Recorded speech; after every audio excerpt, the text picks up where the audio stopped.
Hello and welcome to the Man Cave, located at Wistful Vistas here in suburban San Diego, California. Second day of 2019, folks, another trip around the sun.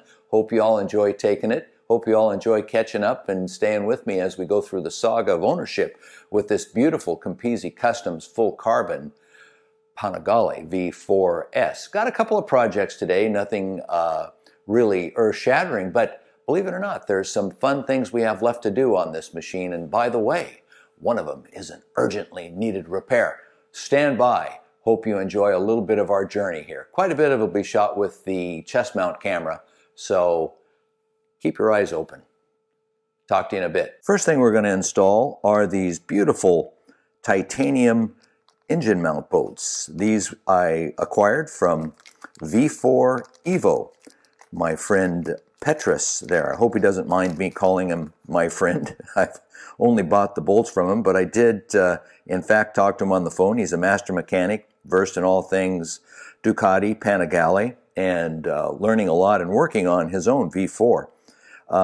This saves a ton of weight. Can you believe that with all the work they did, Dado and Jarrett left a couple of ounces on that machine that could be taken down? I know, it's hard to believe. I think it's a problem with Dozer. Dozer's the manager back there, those of us who know us Bulldog, and Dozer probably sleeping on the job, and those guys got a little too far into their cups and forgot to put in titanium bolts. These are beautiful. They're grade 5, which is the aerospace grade. They are like a feather. You could almost eat them. They look so good. But we're going to install these on the full carbon V4S and save another couple of ounces here. Stand by. So I'm just measuring these for the diameter compared to the stock, and the stock comes in, if I put it all the way down, there's a shoulder on the stock. I don't know if it'll show up here or not, but there's a little shoulder there. But if I put it in like that, it comes in just a hair under 480 thou using the American system, and this one is just about 474,000, so slight bit narrower, but same thread pitch and size. One of the things about titanium, by the way, folks, is that it's a very soft material. It's corrosion resistant, high heat resistance, but it is a soft material, so you do need to use some kind of thread compound on it when you're threading it into an application. It will gall, that is, the threads will gum up as you put it into a machine. So I've got some Akropovich anti-seizing grease. I'm going to just put a little slight amount. There is some left over in those threads, and that came on. They do that assembly at the factory. So I'm going to put a little bit on there, and we're going to install it. Tools we will be using will be a 14mm socket. Doesn't need to be a deep socket like this. It can be a short one, but this deep one will work quite well. The torque wrench. This is my good old faithful torque wrench. This has been with me for a very long time. Torque wrench and a speed wrench. A lot of people nowadays just use a electric impact wrench to run things in and out, but with that titanium and its proclivity to gall, I'm going to use this good old speed wrench. It's a little more feel that you get as you thread something in and out. So those are going to be the tools that we use. Let's get with it. Here's the location of our upper engine mount bolt. There's one on either side. There's a couple more down below underneath the fairing. I'm not going to change those. We're just going to do the top ones today. So we're going to lock onto that with our 14mm. Remember, lefty loosey, righty tighty, and take that off. Okay, we've got it loose. We're just going to run it out real quick with our speed wrench. Look at that.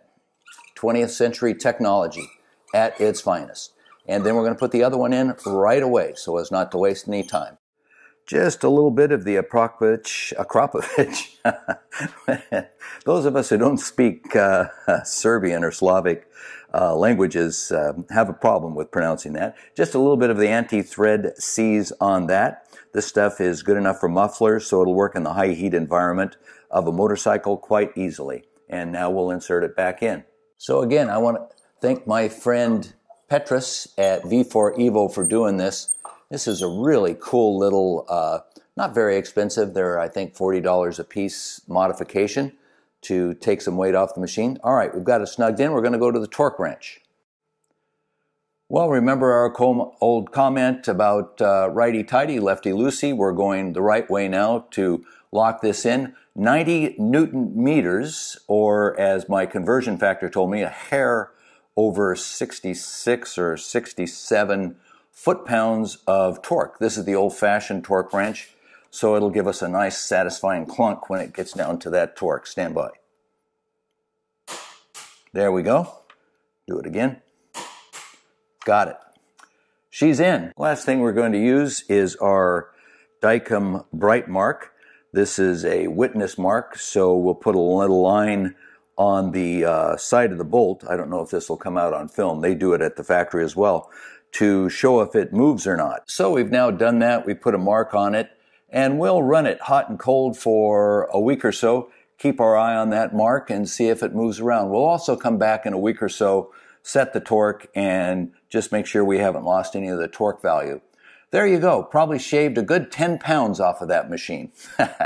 Actually, I think on Petrus's site, V4EVO, beg your pardon, V4EVO, they talk about it being more like 20, 30 grams per bolt. But they are so cool looking, how could you resist from putting them on your machine?